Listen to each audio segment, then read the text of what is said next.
Hey my fire starters, welcome to the more interesting than good experiment. Rather than make my ever-increasing in length videos and leave the channel dormant in between each of them, I've decided to cover more of the movies that inspired me to make this channel in the first place. While my original plan was to have a blowout month of shorter videos every day, you guys have spoken and would rather have them weekly. So instead, at the end of each month, my patrons will decide which of that month's videos will get the full blowout treatment like I've done with Cigarette Burns, Gretel and Hansel, House of Leaves, and The Resurrected. If you'd like to join them, go to patreon.com/Justin D. Hurd and pledge at least $1 a video. That will get you extra perks, as well as access to the end of the month episode poll. When we hit 50 subscribers, I have a 2-hour Hellraiser retrospective waiting in the wings. Well, now that we got that out of the way, let's jump into it. My name is Justin D. Hurd, and this is Dubious Consumption.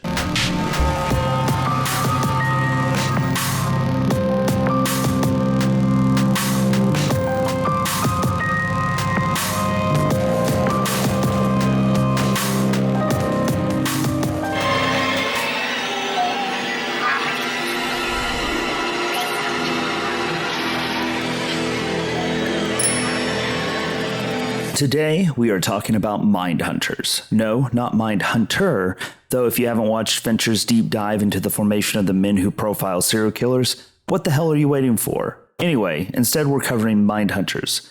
This is one of those mid-budget whodunits that were super popular in the 90s, but this is the mid-2000s, and this comes on the heels of the similar, but more cerebral Identity. Renny Harlin, the Finnish director behind classics like Nightmare 4, The Dream Master, Die Hard 2, Cliffhanger, The Long Kiss Goodnight, The Covenant, and we shouldn't forget the awesome Deep Blue Sea, delivers his own version of Agatha Christie's 10 Little Indians.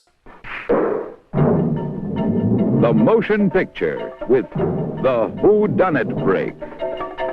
Mindhunter focuses on a handful of FBI profilers in training as they go out for one last training mission before they graduate or are booted from the program. Over the course of the weekend, they are supposed to come up with a full psych profile for a fictional serial killer called the Puppet Master. He's called a puppeteer. The puppeteer. The puppeteer. Only to find that instead, they are the ones being hunted. Unfortunately, the team is at each other's throat for most of the movie, while the serial killer methodically takes them out. This film has a stacked cast featuring Val Kilmer, Christian Slater, Clifton Collins Jr., Jonny Lee Miller, and LL Cool J. And those are just the actors that you'd recognize without seeing their credits. One of the things that has always stood out to me about this film is that I was able to figure out who the killer was about 40 minutes into the film, due to something that at the time seemed like an oversight, but in actuality was what you might call a clue. This is one of those films that feels like it's smarter than you are, even when it undercuts its own cleverness. You might want to defend yourself.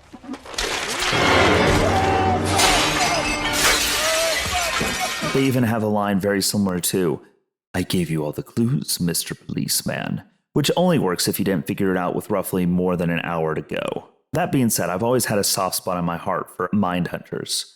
At times it feels legitimately clever, and I love the way the characters play off each other before the first death. There are some issues with the deaths, most of all, for me, Clifton Collins Jr.'s backfiring gun. We had seen it working earlier in the film when LL Cool J's Gabe Jensen used it to help him make handholds to circumvent the electricity puzzle. However, when he reloads, it suddenly becomes unusable. I'm not much of a gun dude, so let me know if I'm just completely misunderstanding the mechanics of the gun. Anyway, I will say that upon my most recent rewatch, I legitimately started to question if I remembered the final killer correctly, though I definitely recognized the scene that tipped me off so many years ago. Despite knowing who the killer was, they completely managed to dupe me on the second go-around until the final reveal. I won't say this is going to reinvent your way of looking at these sort of last man standing killer films, but it's a fun way to spend an afternoon. And that's it. What did you think of Mindhunters? Had you seen it before, or were you thinking that I was going to cover the ever-popular Netflix series? If so, are you going to check this one out now? As always, you can find me on Twitter at Justin D. Hurd or on my website, justindhurd.com. We also have merch available. Links below. Please consider supporting us on Patreon like these fine people: Chris Markinson, Stormy OK, Bryce Cleek, Dave Ferguson, and Catherine C. Thanks for fueling this experiment. If you want to support the channel as well, you can do so for as little as $1 per video. You get access to the videos early, scripts, as well as commentaries for each video. At the end of this month, and every month we do this experiment, My patrons will choose which one of this month's shorter videos are going to get turned into a full-blown episode. We've also got a 2-hour Hellraiser series retrospective for when we hit 50 patrons. Come to Daddy.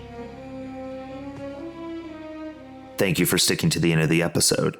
My name is Justin D. Hurd. This has been Dubious Consumption, and I'm outro.